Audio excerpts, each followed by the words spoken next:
So in step 4, we need to decide whether to accept or reject the null hypothesis based upon the alpha that we established in step 2. So what we're really trying to figure out is, does our sample mean, is it less than what we set alpha to be, or is it greater? If it's less than, let's say, alpha of 0.05, so a 5% chance of rejecting the null when it's actually true, if it's less than that 5%, then we reject the null hypothesis and say that we have a statistically significant effect. If it's greater than that 0.05, so it's greater than a 5% chance of us rejecting when the null is actually true, then we would retain the null hypothesis. So our particular sample mean of 135 is 2.33 standard deviations higher than the expected mean. So based upon this information, should we then accept or reject the null hypothesis? Now, this is just a kind of a crude visualization of how this would work.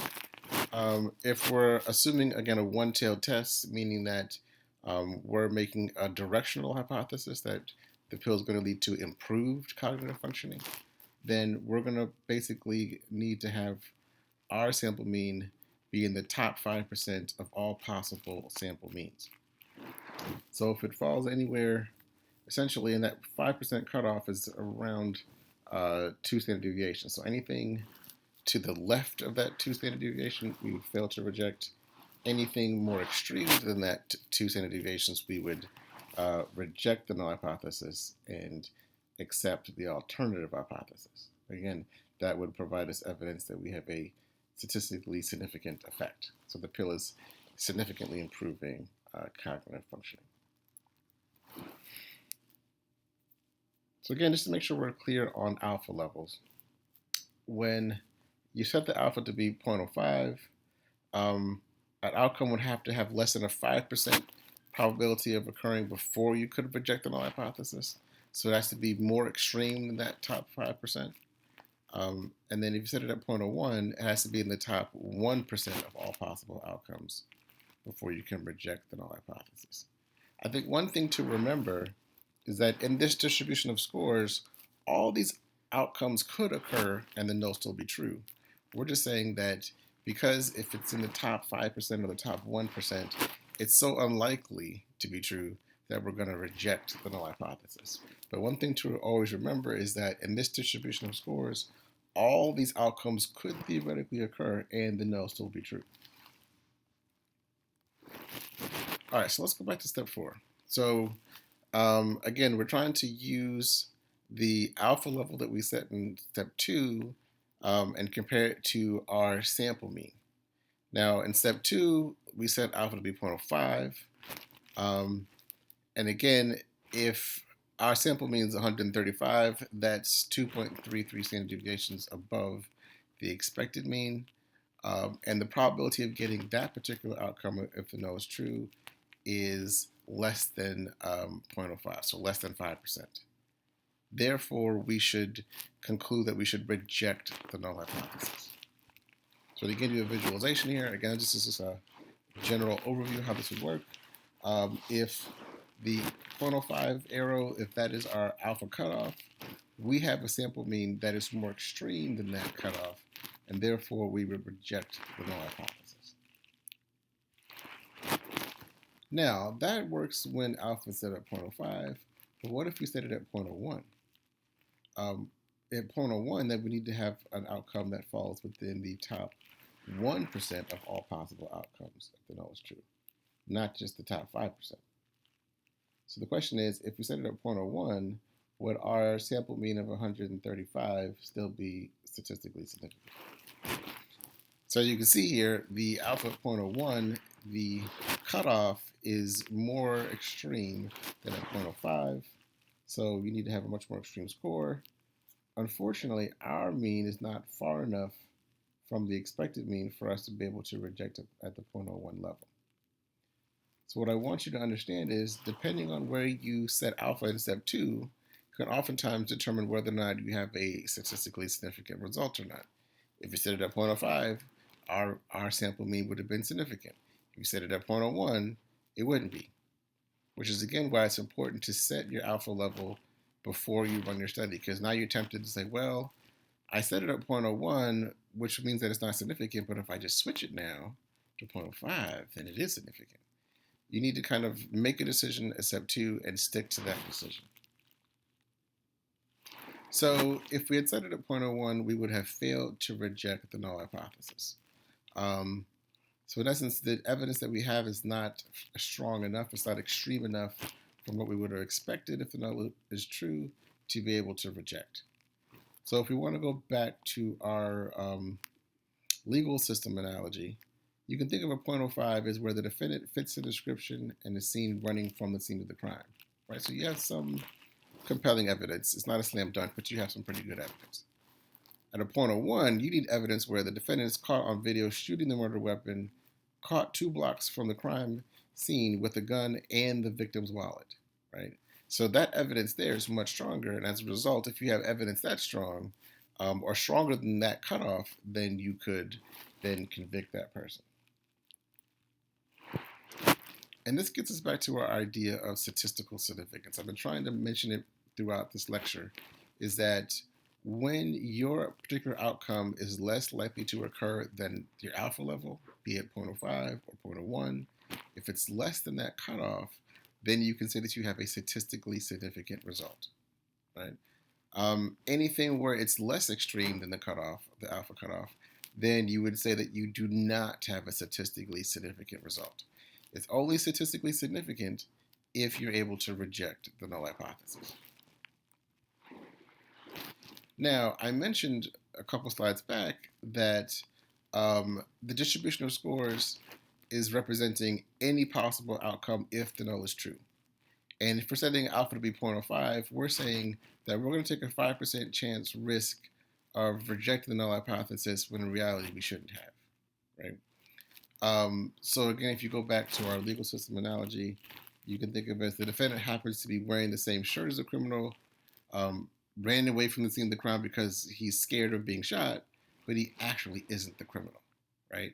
So there's still a chance at a 0.05 level that we could be rejected when we shouldn't have. If we had gotten data on the entire population, we would have realized, oh, maybe this pill doesn't work at all.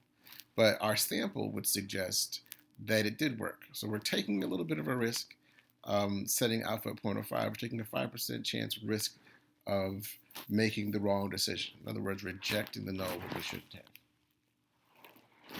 Which leads us to one of our final kind of concept of the day is talking about type 1 and type 2 errors. So type 1 error is when you reject the null hypothesis when in actuality it is true. So it's in essence convicting an innocent person. That's would be considered a type 1 error. A type 2 error is when you fail to reject the null hypothesis where the null is actually false. So this is equivalent to letting a guilty person go free, right? So you've made the wrong decision in both of these types of errors. And to kind of give you a visualization here, what we have in this little table here are different outcomes. So we have our true state of affairs in terms of if we had data on the entire population, whether the null hypothesis is true or it's false. And then we have the data that we collected from our sample and what we decided to do, either to reject the null hypothesis or fail to reject.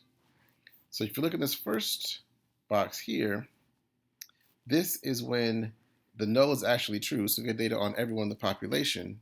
You would realize that the pill had no effect. But based upon our data, we rejected the null hypothesis. So we made a wrong decision right here. Similar, that's a type 1 error. A type 2 error is down in this last box here when if we had data on the entire population, we would have rejected the null hypothesis because the pill actually works for everybody. But based upon our sample, we failed to reject. So that would be a type 2 error. So we didn't have evidence based upon our sample to reject the null hypothesis, but if we had data from the entire population, we would have concluded that we should have rejected. So it's important to recognize that those are two types of errors. Then obviously the other two options are when you make the right decision. The problem is you never know the true state of affairs because you never have access to all the people in the population. You're always running a risk of making one of these two types of errors. So the question becomes, what type of error is worse, a type 1 error or a type 2 error? And again, if you want to tie it back to the legal system, is it worse to convict an innocent person or to let a guilty person go free? So think about that for a second. And in general, it's more problematic to commit a type 1 error, which is also true for the legal system. It's more problematic to convict an innocent person, which is why the system is set up to make it hard to convict somebody, because we don't want to end up putting an innocent person in prison. So just like that, a researcher doesn't want to um, reject the null hypothesis unless they have pretty compelling evidence that they've made the right decision. So you're trying to avoid rejecting when you shouldn't have. And one way to ensure that you don't make a type 1 error, or at least minimize your risk of making a type 1 error, is to make your alpha level more stringent. So instead of having alpha be 0.05, you make it 0.01. So now you've reduced your chance of making a type 1 error from 5% to just 1%.